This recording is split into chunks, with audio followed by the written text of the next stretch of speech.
Assalamualaikum warahmatullahi wabarakatuh. Saya Wafa Amalia Sadia. Saya duduk di Fakultas Tarbiyah jurusan PAI kelas D tingkat 1.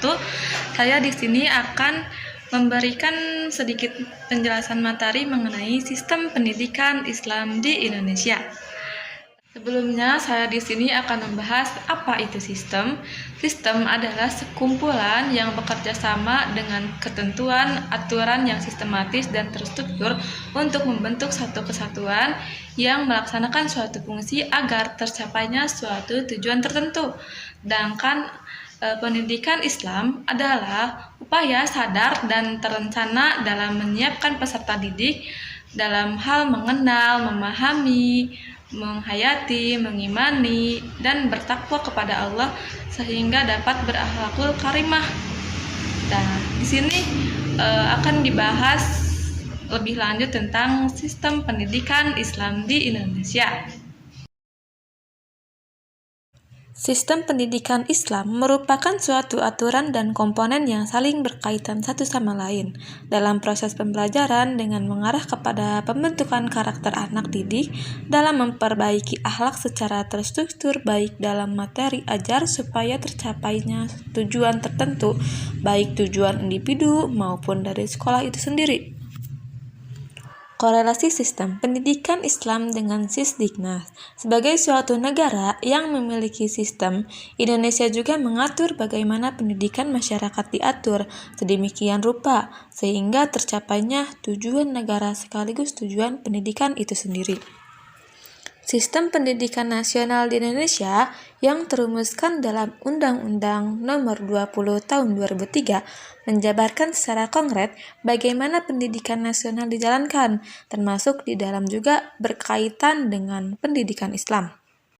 Sistem terbagi menjadi dua bagian, ada sistem terbuka dan ada sistem tertutup.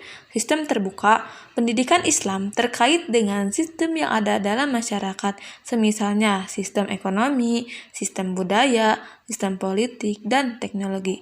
Sedangkan sistem tertutup, yaitu sistem dengan struktur bagian yang sukar menyesuaikan diri dengan lingkungan yang berubah-ubah, yaitu memiliki prinsip pokok yang tidak boleh dirubah, yaitu Al-Quran dan Al-Hadis. Di dalam sistem pendidikan, terdapat komponen-komponen yang jika semuanya ada, maka sistem itu akan berjalan dengan baik, yaitu satu, tujuan. Tujuan dari komponen itu adalah satu, untuk membantu pembentukan akhlak yang mulia.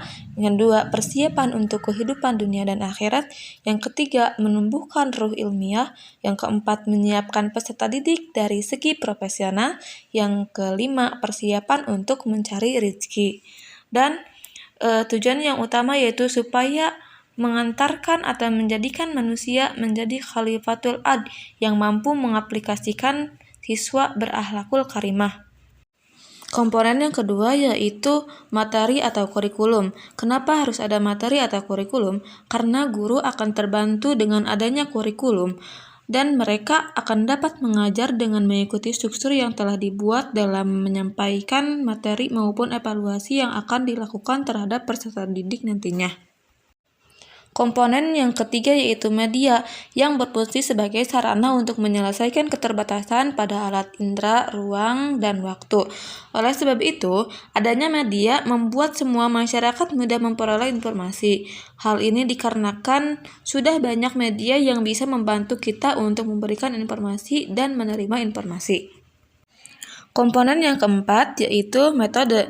Metode yaitu dilakukan untuk menyampaikan dan memberikan pendidikan dan pengajaran kepada peserta didik agar mencapai tujuan pendidikan yang termuat dalam kurikulum yang ditetapkan. Komponen yang kelima yaitu pendidik.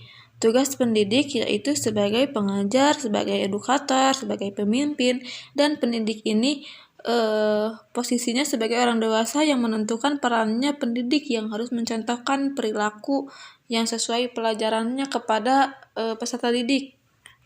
Dan yang keenam itu yaitu peserta didik, yakni anggota masyarakat yang berusaha mengembangkan dirinya melalui proses pendidikan menjadi manusia yang mempunyai ilmu, iman, takwa, serta berakhlak mulia. Sistem pendidikan Islam di Indonesia itu dibagi menjadi 3 penyebaran, yaitu di sekolah, di madrasah, dan di pesantren.